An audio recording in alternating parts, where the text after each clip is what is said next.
Chapter 19. In hospitals, as in farmhouses, breakfast comes soon after dawn because both healing and growing are hard work, and long days of labor are required to save the human species, which spends as much time earning its pain and hunger as it does trying to escape them. 2 soft-boiled eggs, 1 slice of bread neither toasted nor buttered, a glass of apple juice, and a dish of orange jello were served to Agnes Lampion as, on farms farther inland from the coast, roosters still crowed and plump hens clucked contentedly atop their early layings. Although she had slept well, and though her hemorrhaging had been successfully arrested, Agnes was too weak to manage breakfast alone. A simple spoon was as heavy and as unwieldy as a shovel. She didn't have an appetite anyway. Joey was too much on her mind. The safe birth of a healthy child was a blessing, but it wasn't compensation for her loss. Although by nature resistant to depression, she now had a darkness in her heart that would not relent before 1,000 dawns or 10,000. If a mere nurse had insisted that she eat, Agnes would not have been persuaded, but she couldn't hold out against the insistent importuning of one special seamstress, Maria Elena Gonzalez, such an imposing figure in spite of her diminutive stature that even 3 names seemed insufficient to identify her, was still present. Although the crisis had passed, she wasn't ready to trust that nurses and doctors by themselves could provide Agnes with adequate care. Sitting on the edge of the bed, Maria lightly salted the runny eggs and spooned them into Agnes's mouth. Eggs is as chickens does. Eggs are as chickens do, Agnes corrected. Okay?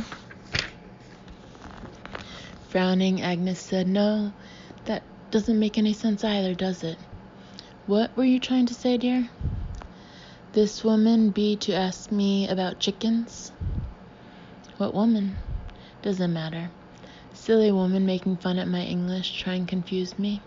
She be to ask me whether come around first or first be an egg." "Which came first, the chicken or the egg?" "See, like that she say." "She wasn't making fun of your English, dear. It's just an old riddle." When Maria didn't understand that word, Agnes spelled and defined it. No one can. Chapter 20. When a glass of chilled apple juice at dawn stayed on his stomach, Junior Kane was allowed a second glass, though he was admonished to sip it slowly.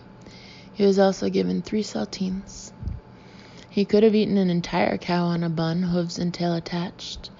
Although weak, he was no longer in danger of spewing bile and blood like a harpooned whale. The siege had passed. The immediate consequence of killing his wife had been violent nervous emesis, but the longer-term reaction was a ravenous appetite and a joie de vivre so exhilarating that he had to guard against the urge to break into song. Junior was in a mood to celebrate. Celebration, of course, would lead to incarceration and perhaps to electrocution, with Vanadium, the maniac cop, likely to be found lurking under the bed or masquerading as a nurse to catch him in an unguarded moment. Junior had to recover at a pace that his physician would not find miraculous. Dr. Parkhurst expected to discharge him no sooner than the following morning. No longer pinned to the bed by an intravenous feed of fluids and medications, provided with pajamas and a thin cotton robe to replace his backless gown, Junior was encouraged to test his legs and get some exercise. Although they expected him to be dizzy, he had no difficulty whatsoever with his balance, and in spite of feeling a little drained, he wasn't as weak as they thought he was. He could have toured the hospital unassisted, but he played to their expectations and used the wheeled walker. From time to time he halted, leaning against the walker as if in need of rest. He took care occasionally to grimace, convincingly, not too theatrically, and to breathe harder than necessary. More than once a passing nurse stopped to check on him and to advise him not to exhaust himself. Thus far, none of these women of mercy was as lovely as Victoria Bressler, the ice-serving nurse who was hot for him. Nevertheless, he kept looking and remained hopeful.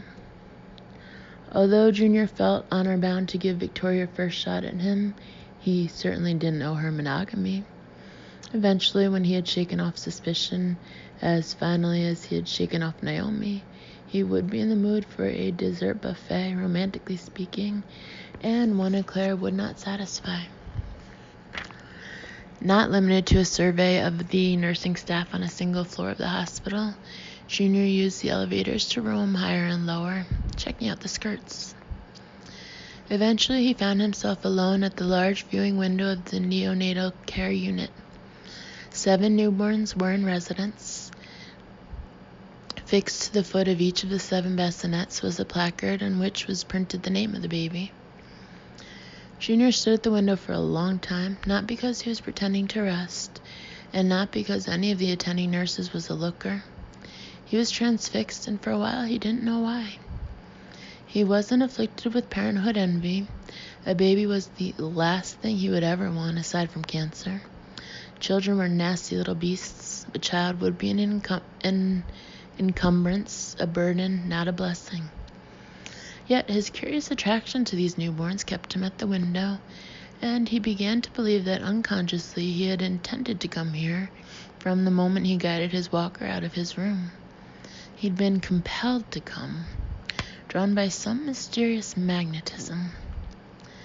Upon arriving at the creche window, he had been in a buoyant mood. As he studied the quiet scene, however, he grew uneasy. Babies. Just harmless babies. Harmless though they were, the sight of them, swaddled and for the most part concealed, first troubled him and then quickly brought him, inexplicably, irrationally, undeniably, to the trembling edge of outright fear. He had noted all 7 names on the bassinets, but he read them again. He sensed in their name, or in one of their names, the explanation for his seemingly mad perception of a looming threat. Name by name, as his gaze traveled across the 7 placards, such a vast hollowness opened within Junior that he needed the walker for support as he had only pretended to need it previously. He felt as if he had become the mere shell of a man, and that the right note would shatter him as a properly piercing tone can shatter crystal.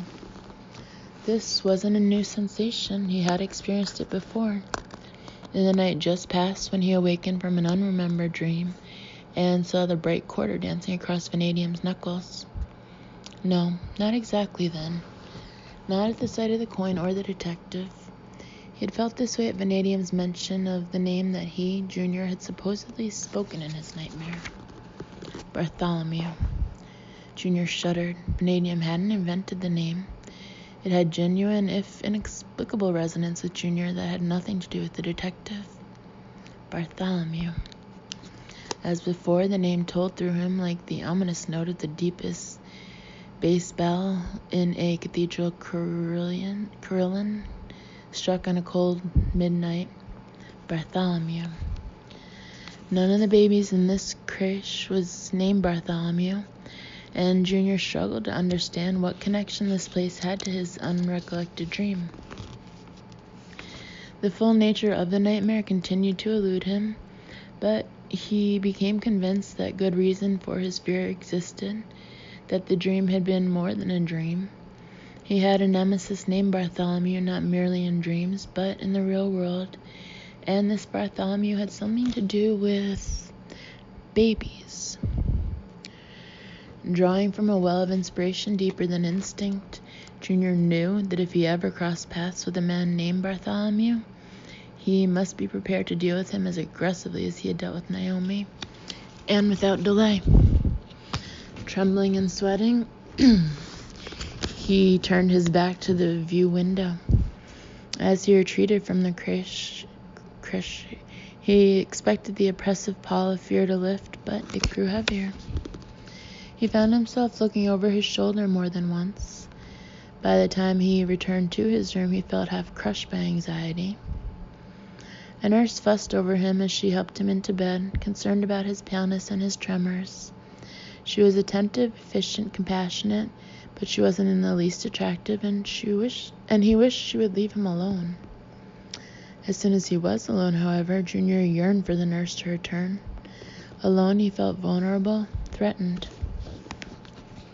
Somewhere in the world he had a deadly enemy, Bartholomew, who had something to do with babies, a total stranger, yet an implacable foe.